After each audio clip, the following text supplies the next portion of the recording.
Hello people, so welcome to our review of One Piece chapter 1053. Bunch of big news literally in this chapter, although in the previous chapter the big news came from what was taking place outside of the chapter when it comes to Oda's message that he left us. Obviously the One Piece film red trailer, One Piece Odyssey, the game that got revealed via trailer, which ties into the colour spread and the cover of Weekly Shonen Jump. We got Uta and Luffy on the cover, and we got another animated character now. I can only assume that's the animated version of the voice actress Ado, who's going to be performing the vocals for Uta in the character. We know Uta's going to have two voice actors.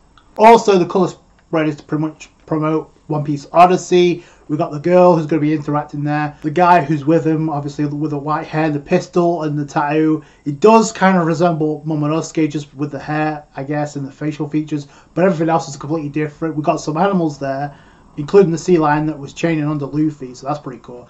You got Nami, Usopp, and Chopper alongside Luffy represent the Straw Hats, even though we know the entire crew is going to be in the game.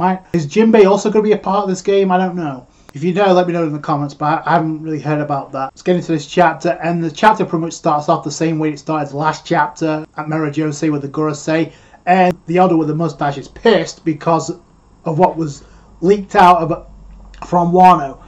And this is very interesting because he's talking to one of the Marines, and it's like, who the hell told you that to add the D? We do not approve of this. You better take that D out of that wanted poster, because we can't have this shit getting out. Plus, I find it interesting that the CP0 agent that dipped, we can already assume it's that one because he's the only one alive, that took the picture of Luffy while he was in Gear 5th. That's two things for them to be pissed about. But they've got no one to blame but themselves because they were too nonchalant about this. They thought Kaido would get the job against Luffy, which is why the CP0 agent interfered but failed. Only led to the awakening of the Guma Guma no Mi into the Nika Nika model. And now this is getting out because Morgan's News found a way to get information about this. The Cypher Pole's transmission broke off from Wano when they saw Big Mom's ship. Now I'm curious, was that when they arrived at Wano or after? That's what Morgan's News says, so I'm guessing that's how he got the information. But Morgan's obviously revealed the truth to the people of the world, which he ends up doing. So he spreads the news. The world has now learned that Kaido and Big Mom have been taken down, and we get the three Supernova trio with the bounty increase. All three of them, Kid Law and Luffy, are 3 billion each, which now puts them ahead of Teach, but below Shanks, which I pretty much said I figured it'd be around that ballpark, 3 billion at minimum.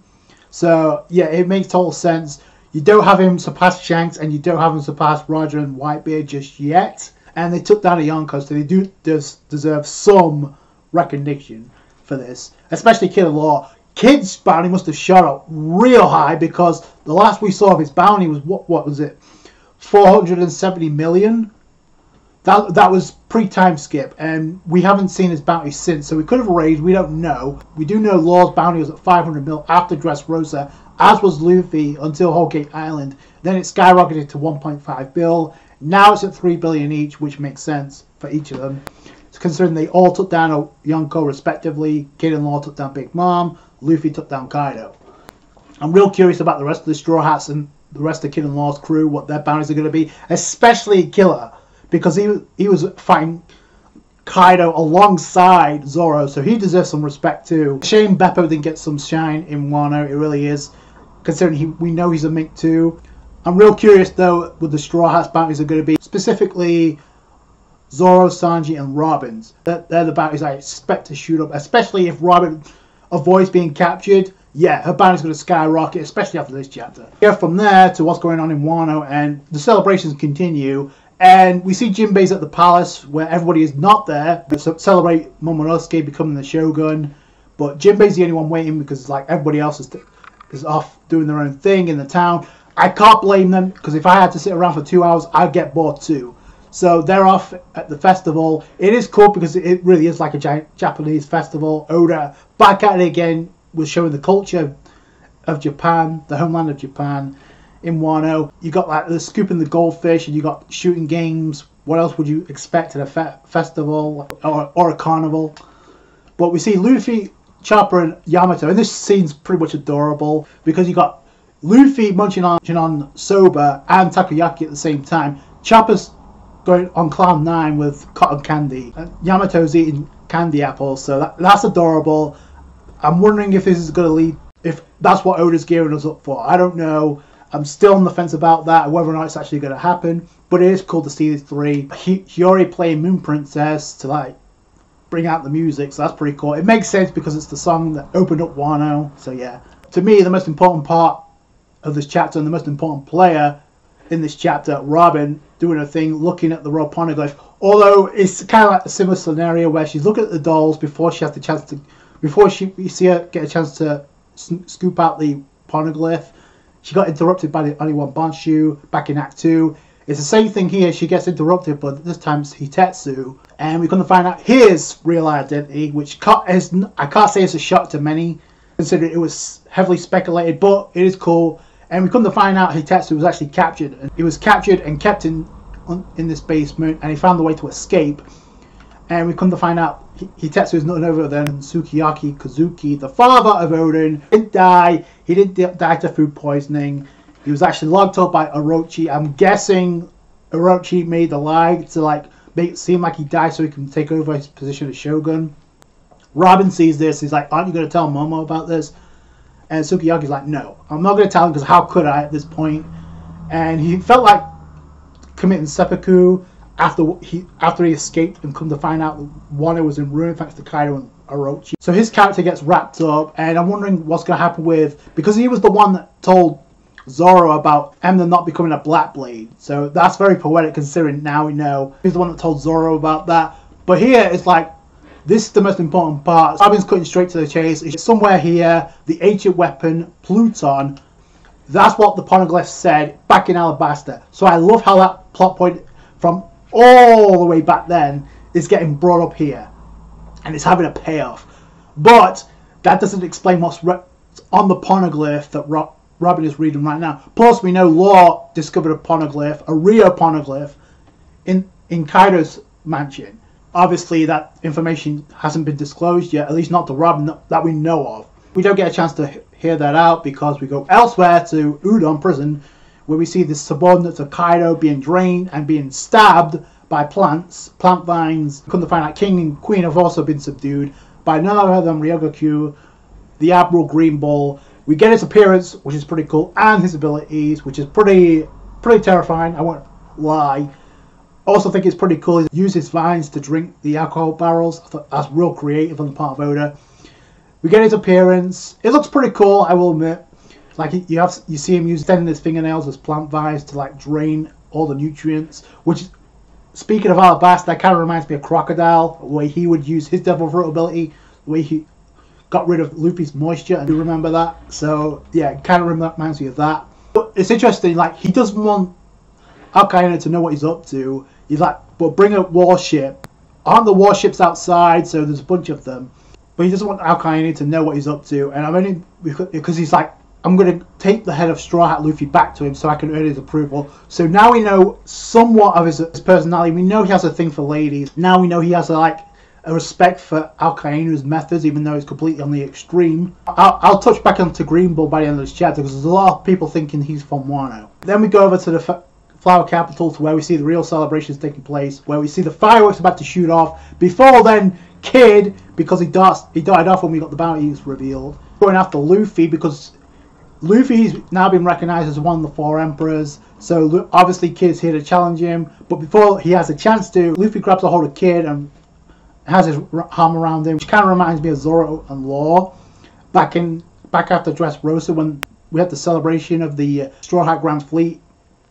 And you had like Law and Zoro interacting. It's a complete parallel here. The two supernova rivals, Luffy and Kid. But by the end of this, Kid's like, I want no part of this. So everybody's celebrating. You got the Scabbards, you got the Minks, and you got the Straw Hats. Minus Robin and Jinbei. So obviously this is not the banquet, so that has to come later, or if not next. The second biggest part of the chapter is what we found out about with the 4 emperors being named. That was teased in the previous chapter. I wasn't too sure about that, but we got 2 new Yonko.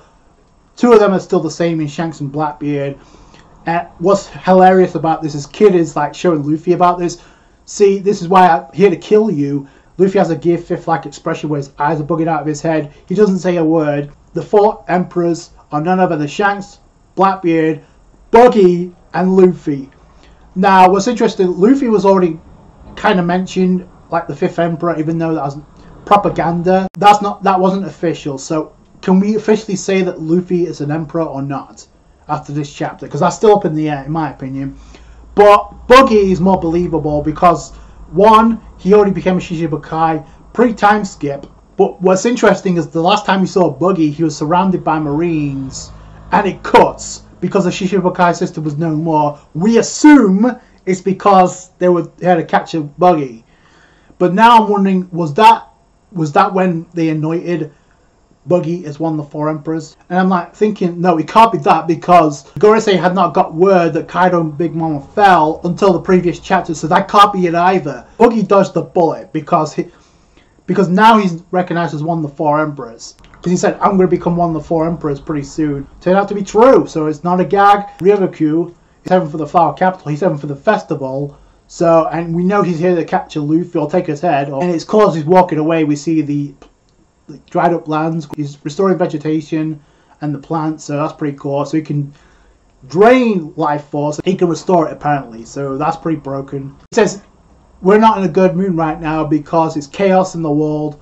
It's a real mess. So more teasers as to what's going on elsewhere outside of Wano, which we've been teased ever since before Wano Act 3. So we're pretty close to finding out what happened with Sabo, Wano, Hancock, and Vivi, as well as the rest of the Shichibukai. We know what happened with Buggy apparently. He's one of the 4 emperors, which is crazy. He was a part of Roger's crew, as was Shanks. So I can't wait to hear Buggy's reaction to this, because he thought he was going to be captured by the Marines. Now he's one of the 4 emperors alongside Luffy, assuming that's official. And that's the chapter. And apparently Oda is on this break they talk about. So as of right now, we won't be getting another One Piece chapter until July. I initially assumed it was like to prepare for like the final saga that would be beginning as soon as he got back, but no, that was kind of naive on my part of thinking, because no, it would mean he would have to rush to this chapter and just wrap everything up.